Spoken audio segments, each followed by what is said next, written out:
আজকে হাত করা লাগায় তাতে মাইন্ডে লাগে, এটা আল্লাহর বিচার, এটা আল্লাহর বিচার।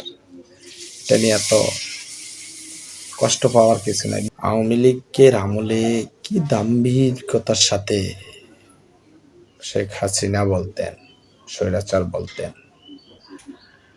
কেন্দ্রীয় কারাগার, কাশিমপুর কারাগার, নারায়ণগঞ্জ বিশাল বড় কারাগার বানিয়ে বলতেন যে এই যে কারাগার বানিয়েছি এখানে বাংলাদেশের অর্ধেক মানুষ বন্দি করে রাখা যেত।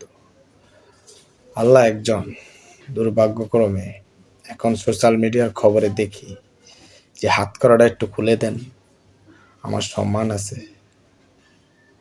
এটা সম্মান না, এটা আপনার কে প্রাপ্য ছিল। কারণ আপনারা যখন ক্ষমতায় ছিলেন, বিভিন্ন রাজনীতি দল তার মা মারা গেছে, বাপ মারা গেছে, তাদেরকে প্যারোলে মুক্তি দিলে ডান্ডাবেরি অবস্থায় জানাজার নামাজ পড়ানোর জন্য আপনারা দাঁড়া করিয়ে দিতেন এবং পুরো মাটি পুলিশে ঘেরা থাকতো।